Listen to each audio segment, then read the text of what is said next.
Muy buenas, estimada profesora. Mi nombre es Ángela Vidal y junto a mi compañera Javiera Talamilla presentaremos los ratios del análisis económico financiero de la empresa CCU. A modo de introducción, en la siguiente presentación se le va a presentar los cálculos de los ratios que han sido hechos por las estudiantes de administración del análisis financiero de la empresa CCU. Con este trabajo se espera determinar que el análisis financiero para una empresa es importante, ya que es una herramienta que se utiliza para analizar la situación actual de la empresa presente.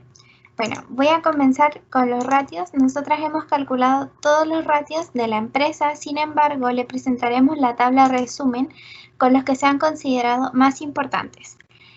Lo primero que tenemos es la liquidez inmediata, que en el caso de la CCU no tiene la capacidad de pago para hacer frente a sus proveedores, porque como vemos, los datos de 0,43 y 0,53 son muy bajos, son menores que 1.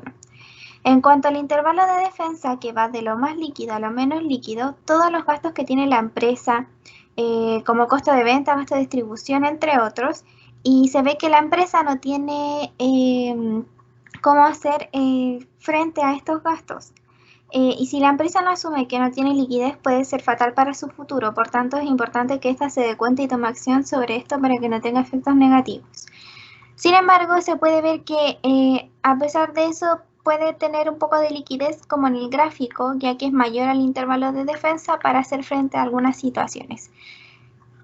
Bueno, ahora en cuanto a los ratios de actividad o eficacia de los capitales comprometidos, se han elegido estas cuentas ya que en ellas se puede visualizar los días en que rotan tanto la mercadería como los días en que se paga y le pagan a la empresa.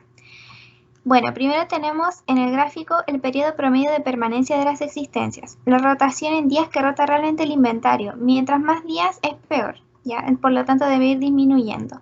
En el caso de la empresa CCU se ve un buen nivel que se explicará a continuación y vemos que se mueve alrededor de los 90 días. En cuanto al periodo promedio de cobranza, la gestión de cobranza en días, y mientras mayor sea la cantidad es mejor. En el caso de la CCU vemos que se mueve alrededor de los 60 días. En este caso quiere decir que no hay un mayor problema en la gestión de la cobranza. En cuanto al plazo promedio de cuentas por pagar, es cada cuánto le paga la empresa a los proveedores. En el caso de la CCU se puede ver que las rotaciones son cada 100 días aproximadamente. Y anteriormente en el periodo promedio de cobranza eran de 60, por tanto se le paga después de cobrar a los proveedores, lo que es una buena señal porque tiene dinero para pagarle a los proveedores. Si fuera al revés, significa que la empresa está pagándole a los proveedores de su bolsillo. Y vemos que a CCU le pagan antes de pagar ellos. Todo esto que se ve visualizado da una señal de que la empresa tiene una buena administración con sus capitales comprometidos, pues a pesar de que sus niveles de permanencia de existencia son altos, sabe administrar lo que se refiere al periodo promedio de cobranza y sus cuentas por pagar. Bueno, yo por mi parte voy a hablar sobre la posición patrimonial o posición financiera de largo plazo. Como se pueden ver, tenemos tres cuentas, la cual una será la ración de endeudamiento a largo plazo, la que significa que la empresa en esta oportunidad es muy baja. Por lo tanto, hay mucha capacidad de tener grado de libertad si es que llegara a caer en la insolvencia. La empresa adquiere más deuda, por tanto, pierde independencia por parte del patrimonio y en un futuro puede generar una mayor complicación. Por otro lado, tenemos el endeudamiento de neto, que significa que tiene un bajo nivel de liquidez, ya que el año es bajo su nivel de endeudamiento, lo que significa que puede tener un mayor riesgo de liquidez para la empresa. Además, por cada peso que se vende, se tiene que una deuda se puede ver comparada por otro año.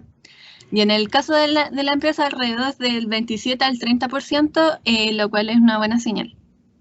Y por último, tenemos la cobertura de gasto financiero, que esto significa que va teniendo una disminución, lo cual se ocupa más deuda. Además, le falta recursos para enfrentar ese nivel de endeudamiento, lo cual puede caer la cobertura temporalmente, lo cual depende de cada proyecto que tenga la empresa en mente. Y por otro lado, si existe un evento, lo llegan a presionar, la empresa no se va a complicar porque tiene un espacio de renegociación a largo plazo.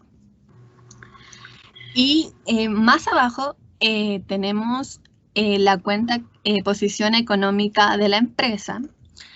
Como se puede observar, tenemos 4 cuentas y la primera es la rentabilidad del patrimonio, que está manteniendo de los años de igual manera al 2018.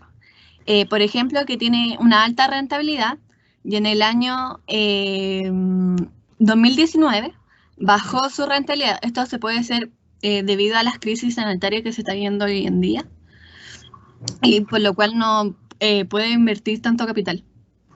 Y por otro lado tenemos la rentabilidad de los activos, que en los primeros años tenía un porcentaje moderado, pero ya en el penúltimo año se disparó por las ganancias de los activos, lo cual se puede deducir que generó una inversión de activos. Y de igual manera, en el último año bajó un 11% aproximadamente. Y tenemos la rentabilidad de los activos después de los impuestos, que se van moviendo entre los rangos esperados del 30% de la empresa. Y sin embargo, en el 2019 tiene una baja intensidad que se puede deber a que las ventas no fueron las mejores en ese año. Y por último tenemos el apalancamiento de financiero, que es todos los años sobre 1, lo cual significa que tiene una buena administración de la deuda para así tener buenos resultados. Además, la empresa puede cubrir las deudas de corto plazo con estos resultados.